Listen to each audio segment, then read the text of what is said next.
before the first missile fell, Gaza was already under siege, not by bombs, but by numbers. It was a siege waged through currency, trade, and control of movement. A slow suffocation measured not in days of battle, but in decades of economic decay. When people think of war, they picture soldiers and airstrikes. But the longest war in Gaza's history has been fought through the economy itself, one checkpoint, one restriction, one transaction at a time. For most of the modern world, economic sanctions are a diplomatic tool, a way to pressure governments without violence. But in Gaza, economics became the weapon. What began as a policy of security control evolved into a system of total dependency. Imports, exports, electricity, even cash flow, all passed through gates that someone else controlled. Every loaf of bread, every liter of fuel, every bag of cement was subject to inspection, approval, and often denial. The result was an economy that could not breathe without permission. In 2007, after Hamas took control of the Gaza Strip, Israel and Egypt imposed a blockade that would last for years. Officially, it was meant to prevent weapons from entering. Unofficially, it became a form of collective punishment. According to internal Israeli documents later revealed, the goal was not to destroy Gaza, but to keep it on the brink of collapse. The policy was chillingly specific. Calculate the minimum calories needed to avoid malnutrition, and restrict imports accordingly. Gaza was to survive, but never thrive. What that meant in practice was a form of managed despair. Unemployment rose above 50%. Electricity became intermittent. 8 hours a day, sometimes less. Factories closed not because of bombing, but because raw materials never arrived. Farmers watched crops rot in fields because exports were blocked. The private sector collapsed. Banks survived only by external injections of liquidity. Cash physically trucked and under guard, counted and recounted like contraband. The blockade didn't just isolate Gaza. It dismantled the idea of an autonomous economy altogether. To the outside world, the numbers were abstract. To Gazans, they were daily reality. A fisherman knew the cost of each nautical mile he wasn't allowed to sail. A merchant knew which goods would vanish from shelves when a crossing closed. Even weddings and funerals depended on exchange rates. And through it all, the economy adapted, mutating in the shadows. When formal trade died, smuggling tunnels flourished. These underground arteries became Gaza's black market lifeline, carrying fuel, medicine, and food beneath the earth while drones circled above it. At its peak, the tunnel economy was worth hundreds of millions annually, a parallel system outside the reach of official regulation. But even that independence was temporary. In 2013, when Egypt destroyed most of the tunnels, Gaza's shadow economy collapsed overnight. It was as if someone had cut the last oxygen line. What remained was dependency, total, structural, and intentional. To understand this siege, you have to think in terms of design, not accident. Economists call it choke point strategy, the control of key nodes in the supply chain to shape behavior. Gaza was turned into a case study. Fuel shortages made public services unreliable. Import bans on construction materials froze development. Export restrictions strangled businesses. Each measure, justified as security, achieved the same economic result: paralysis. And yet, paradoxically, this paralysis generated profit elsewhere. Companies in Israel and Egypt benefited from monopolies on goods allowed into Gaza. International donors funneled billions in humanitarian aid, which, because Gaza couldn't trade freely, had to be spent through external intermediaries. Even reconstruction projects after each war were bound by the blockade's logistics. All cement, all steel, all machinery had to come through approved suppliers. In economic terms, the siege became not just a punishment, but an industry. To call Gaza's economy destroyed would be inaccurate. It was more precise than that. It was engineered into fragility. By 2024, over 80% of its population depended on humanitarian assistance. Yet aid itself became another layer of control. Foreign donations stabilized the minimum needed for survival, but ensured dependency. The population couldn't collapse, but it couldn't recover either. Every shipment of flour, every fuel truck, every dollar in relief money acted like a drip feed, sustaining a body kept deliberately weak. The strangest part is how invisible this form of warfare has become. No headlines, no sirens, just an endless series of bureaucratic denials. A container delayed, a shipment rejected, a payment blocked.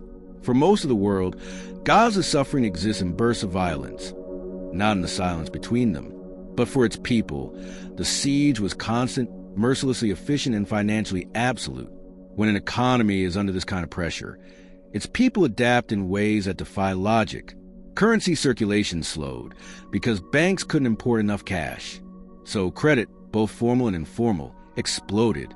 Families borrowed from families. Merchants advanced goods on trust. The line between personal debt and survival blurred completely. Inflation fluctuated not because of production or demand, but because of politics. Each new restriction, each checkpoint delay, sent prices soaring overnight. In that environment, the concept of wealth changed. Possession of goods mattered more than possession of money. Fuel, flour, medicine, these became currencies. A liter of gasoline could buy a day's wage. A carton of cigarettes was worth more than a week of labor. Gaza didn't just lose its economy. It reverted to barter, like a society forced back in time by external hands. And yet, even in this collapse, profit still existed, just not for those trapped inside. The companies that sold humanitarian supplies earned stable margins. The banks that processed donor transfers collected fees. The governments overseeing crossings collected taxes. The siege economy was paradoxical. Local poverty created foreign stability. The worse conditions got in Gaza, the more predictable the aid flows became. If you're still here, understand this. This isn't a story about one region. It's a mirror of a global system. What happened in Gaza is how modern power looks when it abandons tanks for spreadsheets. Control doesn't always need to invade. Sometimes it just needs to invoice. And if you want to understand how money replaces armies, how markets replace missiles, subscribe now, because this story is just beginning. The siege was never meant to end quickly. It was meant to become normal. Over time, the emergency became routine and dependency became culture. Generations grew up under rationed electricity and intermittent internet, knowing nothing else. The sound of drones overhead blended with the hum of generators below. And for the rest of the world, the situation became background noise, tragic, complex, unsolvable. But to economists who looked closely, it was terrifyingly solvable. The blockade worked because it didn't need to destroy Gaza. It only needed to manage it, to keep it too weak to rise, too valuable to ignore, too unstable to reform. An economy frozen between collapse and recovery, designed to absorb shock after shock without breaking entirely. A perfect model of control fragility. When a blockade lasts long enough, it stops looking like a crisis and starts looking like a system. The rules become bureaucracy. The restrictions become policy. And the people adapt not because they accept it, but because they have no other choice. Over the years, Gaza's siege transformed from a temporary measure into a permanent architecture control, a finely tuned economic machine that regulates life itself. Everything that moves in or out of Gaza passes through a gate controlled by another power. Fuel, medicine, cement, cash, all quantified, documented, and rationed. It's not an open-air prison, as some have called it. It's a managed economy designed with military precision. To live there is to exist inside an equation written by someone else. Electricity became the first frontier control. Gaza's power stations depend on imported fuel, and imports depend on permission. Some weeks, power flows for 10 hours. Others, only 4. Factories schedule production around outages. Students study by phone light. Hospitals ration generator fuel. And yet, the system never collapses completely, because collapse would create chaos, and chaos can't be managed. The siege works precisely because it balances between life and failure, between subsistence and breakdown. Over time, international aid became the stabilizer, not a cure, but a regulator. Billions in donations entered Gaza through tightly monitored channels. On paper, it was relief. In practice, it was control. Each dollar of humanitarian aid passed through external accounts. Each food shipment cleared through layers of inspection. Each salary paid with permission from outside. Aid became Gaza's oxygen, but it was an oxygen tank someone else could turn off at any time. The global financial institutions, the World Bank, IMF, and a network of donor governments didn't create the siege, but they learned how to sustain it. Their programs called for stabilization, monitoring, and structural reform. They spoke the neutral language of economics while normalizing a situation that was anything but neutral.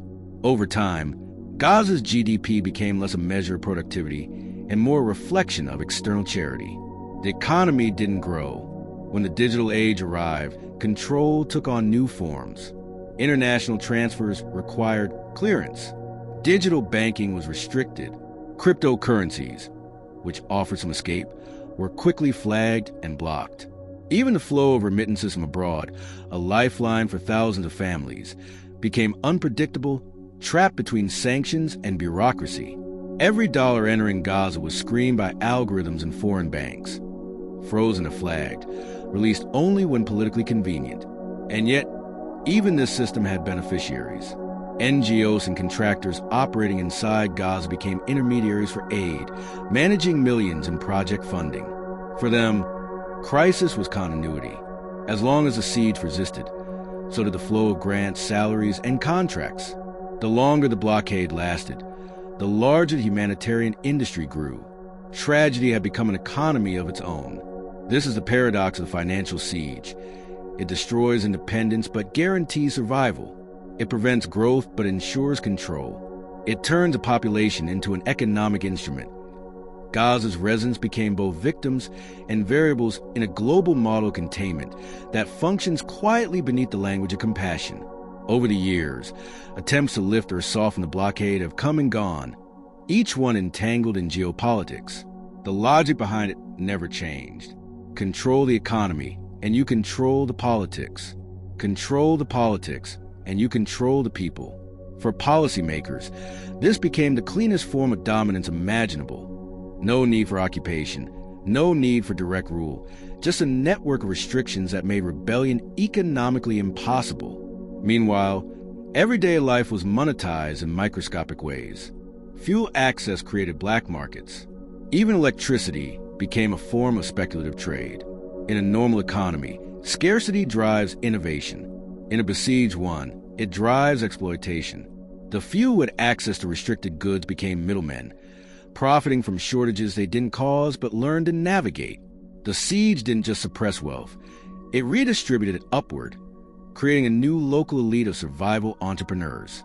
For foreign powers, the blockade served another purpose. It turned Gaza into a permanent warning, a case study of what happens when control is perfected, a territory both dependent and contained. The economic data tells a story. Decades of stagnation, trade volume collapsing by over 70%, per capita income less than a tenth of its neighbors, youth unemployment the highest in the world. But the data hides the psychology. After a generation grows up inside a cage, the bars disappear. They become invisible habits of thought. By 2025, the siege had evolved into something larger than Gaza itself, a model for modern geopolitical management. It proved that control no longer requires armies. You don't need to occupy what you can regulate. You don't need to conquer what you can finance. The logic spread quietly through other regions, other crises. Starve, contain, then rebuild. Turn humanitarian aid into leverage. Turn reconstruction into repayment. Turn dependence into design. For Gaza, the outcome was total economic fragmentation. A third of the population survived on international food programs. Farmers abandoned land that could no longer reach markets. Merchants relied on foreign goods they could never fully afford. The currency in circulation wasn't just money, it was influence. Each dollar arriving from abroad was a political statement, a permission slip for life itself. And yet, the most dangerous consequence of the financial siege wasn't material. It was psychological. Dependency changes people. It breeds fatigue, then resignation, then normalization. When survival becomes the only goal, freedom becomes abstract. People stop asking what's possible and start negotiating what's tolerable. And that's when control is complete. Not when people are broken, but when they've learned to live comfortably inside their own constraints.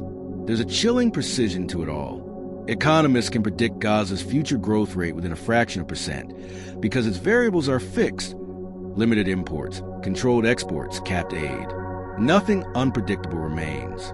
It is the most controlled economy on Earth, a place where scarcity is engineered and measured, not accidental. In a sense, Gaza's financial siege is the purest form of modern power. It's not about ideology or borders. It's about leverage. It's about the ability to make survival itself a conditional privilege. The blockade didn't just crush Gaza's economy. It redefined it from an organic system of trade into a managed system of dependency. And if you listen closely, you can hear echoes of elsewhere, in sanctions that freeze nations, in loans that rewrite constitutions, in currencies manipulated to shape behavior. Gaza may be the most visible case, but it's not the only one. The financial siege is no longer confined by geography. It's a method, a policy, an ideology of invisible domination. One day, the gates may open, but beneath the new skyline will lie the same old architecture, the architecture of permission. And when history looks back on this era, it may not remember the explosions or the wars, but the silence in between, the long, quiet years when control didn't need violence, when the siege was so complete it felt like peace.